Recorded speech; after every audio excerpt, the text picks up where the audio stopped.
Mrs. Garfield, when did the fire happen?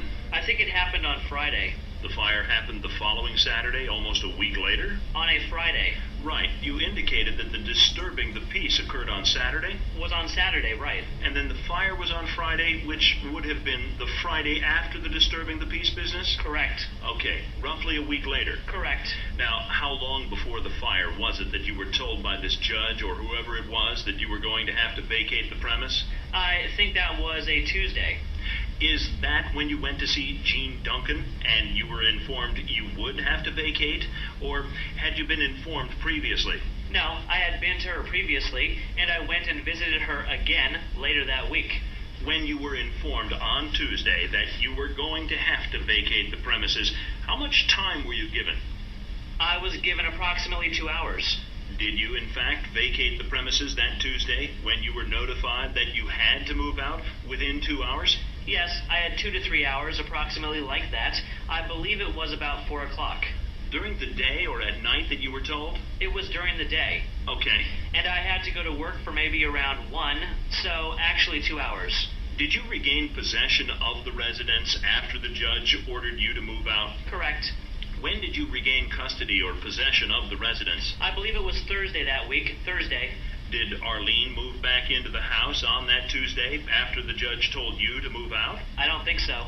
Do you know whether Arlene moved back into the house at all after she moved out sometime in the first couple of weeks of December until you all got back together in January? I don't think so.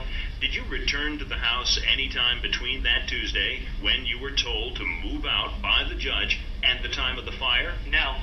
Where were you residing on the day that the fire occurred? 713 Willow. Whose residence is that? My mother. When did you move to your mother's? It was a day after I left the residence. Why didn't you return to the home? Why didn't you return to your home after you were allowed to regain possession of it that Thursday? Why didn't I return? Why did you not? Yes, sir. I don't understand the question. Well, okay, maybe you need to put it a little differently. Why didn't I return to the home? Yeah.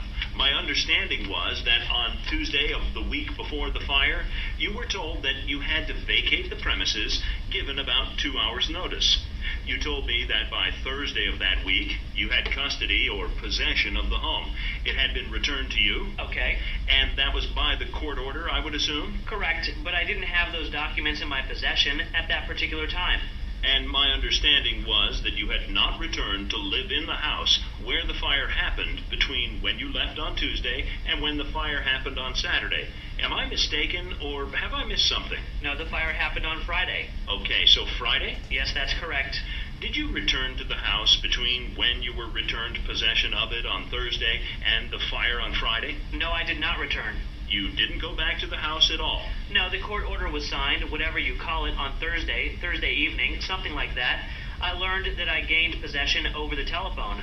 Jean Duncan told you that? No, somebody who worked with her. Right. So I couldn't get down there and get to the papers. I was at work. So she said definitely don't go back over there without the papers. What is the last time before the fire that you recall actually being physically present at the house that burned? The last time I was there was when I went back to pick up whatever I could pick up and leave. That particular Tuesday? Correct, right, Tuesday. Do you know of anyone else who went to the residence between the Tuesday when you were instructed to leave and the Friday when the fire happened? No, I don't know of anyone. When you left the home on Tuesday, was it secure? Was it locked? Correct. As far as I understand, it was correct. Before you left, you made certain that you didn't leave the doors open or anything of that sort?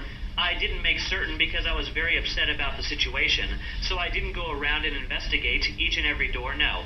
But as far as you remember, all the doors were secured. I would believe so. No reason for you to think that any of them were unlocked. Well, under the circumstances, I believe I secured them, but I did not go and check them.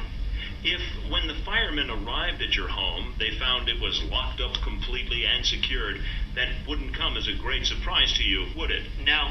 Because, as best you can tell, that's probably the situation it was in when you left. I would think so, unless somebody had been there since then. Do you know of anybody else who had keys to your house other than yourself? My wife. Okay. Anybody other than you and your wife possess keys? Not that I'm aware of, no. Your understanding is if somebody entered that house and used a key to get in, it was either you or your wife? Not necessarily.